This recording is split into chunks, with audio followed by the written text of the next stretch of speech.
Hi అండి, నమస్తే. నేను మీ భార్గవి. వెల్కమ్ బ్యాక్ టు అమ్మ చేతి వెంట. ఈరోజు వీడియోలో ప్రాన్స్తో ఒక టేస్టీ స్టార్టర్ రెసిపీని చూపించబోతున్నానండి.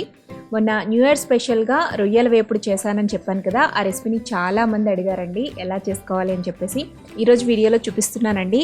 దీన్ని మీరు ప్రాన్ 65 అనొచ్చు, లేదంటే చిల్లీ ప్రాన్ అనొచ్చు. మీరు ఏ పేరుతో అనుకున్నా సరే టేస్ట్ అయితే మాత్రం అదిరిపోతుందనమాట. కంపల్సరీగా నాన్ వెజ్లో ఈ రెసిపీ ట్రై చేయాల్సిందే. చాలా ఈజీగా చేసుకోవచ్చు అండ్ టేస్ట్ వచ్చేసి రెస్టారెంట్ టేస్ట్ వస్తుందన్నమాట. సో మరి లేట్ చేయకుండా వీడియోలోకి వెళ్ళిపోదాం.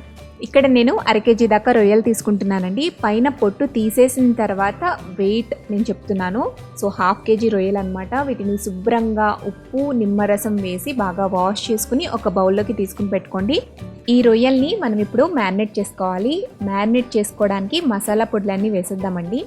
ఇందులోకి రుచికి సరిపడా ఉప్పు, 1/2 టీ స్పూన్ దాకా పసుపు, 1.5 టీ స్పూన్ కారం, 1 టీ స్పూన్ దాకా నిమ్మరసం, 1 టీ స్పూన్ అల్లం వెల్లుల్లి పేస్ట్ వేయండి.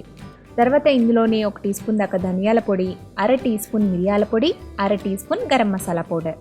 వీటన్నిటిని కూడా వేసిన తర్వాత బాగా మిక్స్ చేయాలి. ఈ మసాలాలన్నీ కూడా రొయ్యలకి బాగా పట్టించండి. 1 నిమిషం పాటు బాగా మిక్స్ చేసుకున్న తర్వాత ఇందులోకి ఇప్పుడు 1 టేబుల్ స్పూన్ కార్న్ఫ్లోర్ వేసుకోండి. అలాగే 1/2 టేబుల్ స్పూన్ రైస్ ఫ్లోర్ వేసుకోండి, అంటే బియ్యం పిండి. ఇవి వేసిన తర్వాత అవసరమైతే కొద్దిగా వాటర్ని స్ప్రింకిల్ చేసి మిక్స్ చేసుకోండి. మనం నిమ్మరసం వేస్తాం కాబట్టి ఆ బెట్టే సరిపోతుందండి. రొయ్యలకు ఆల్రెడీ కొంచెం మాయిస్ట్గా ఉంటాయి కదా. సో అన్నీ కూడా బాగా మిక్స్ చేసేసుకుని ఈ బౌల్ని ఫ్రిడ్జ్లో ఒక 1/2 అవర్ పాటు ఉంచండి, లేదా బయట ఒక 1 అవర్ పాటు ఉంచండి. ఈ రొయ్యలు బాగా మ్యారినేట్ అవ్వాలి. 1 అవర్ తర్వాత వీటిని మనం డీప్ ఫ్రై చేసుకోవాలండి.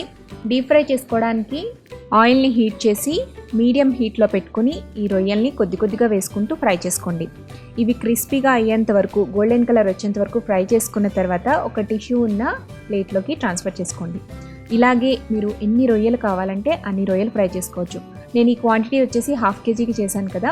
మీరు కేజీ రొయ్యలతో చేసుకోవాలి అనుకుంటే ఇంగ్రీడియంట్స్ అన్నీ కూడా డబల్ చేసుకోండి, సరిపోతుంది.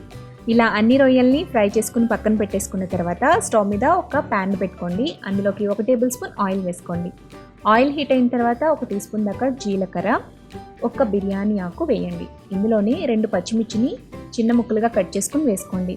ఇప్పుడు వీటిని లైట్గా ఫ్రై చేయండి. ఇవి కొంచెం వేగిన తర్వాత ఒక చిన్న సైజులో ఉండే ఉల్లిపాయని తీసుకుని సన్నగా తరిగి పెట్టుకుని ఆ ఉల్లి తరుగుని ఇందులో వేయండి. అలాగే కొంచెం కరివేపాకుని కూడా వేసేసి ఉల్లిపాయలు గోల్డెన్ బ్రౌన్ కలర్ వచ్చేంత వరకు ఫ్రై చేసుకోండి. ఉల్లిపాయలు ఇలా వేగిన తర్వాత ఇందులోకి మనం ఫ్రై చేసుకుని పక్కన పెట్టుకున్న రొయ్యలన్నిటిని కూడా వేసేసి జస్ట్ 2 నిమిషాల పాటు బాగా సాట్ చేసుకోండి. ఇది కొంచెం దగ్గరికి అవుతుందండి. ఆ తర్వాత సన్నగా తరిగి పెట్టుకున్న కొత్తిమీర, అలాగే సన్నగా తరిగి పెట్టుకున్న పుదీనా వేసి ఒక్కసారి మిక్స్ చేసుకుని స్టవ్ ఆఫ్ చేసేసుకుని పక్కకు దించేసుకోండి. అంతేనండి, tasty spicy chilli prawn ready అయిపోయిందండి. అచ్చం రెస్టారెంట్ టేస్ట్ వస్తుందన్నమాట. చాలా బాగుంటుంది. ప్రాన్స్ అంటే ఇష్టం లేని వాళ్ళు కూడా చాలా ఇష్టంగా తింటారు ఈ రెసిపీని. తప్పకుండా ట్రై చేయండి, అస్సలు మిస్ చేయొద్దు. ఈ రెసిపీ ట్రై చేశాక మీకు ఎలా వచ్చిందో నాకు కామెంట్ చేయడం మర్చిపోవద్దు. అలాగే ఈ వీడియో కనుక నచ్చినట్లయితే తప్పకుండా లైక్ చేయండి, మీ ఫ్రెండ్స్కి రిలేటివ్స్కి ఫార్వర్డ్ చేయండి. మరిన్ని టేస్టీ సింపుల్ క్విక్ రెసిపీస్ కోసం అమ్మ చేతి వంట ఛానల్ని సబ్స్క్రైబ్ చేసుకోండి.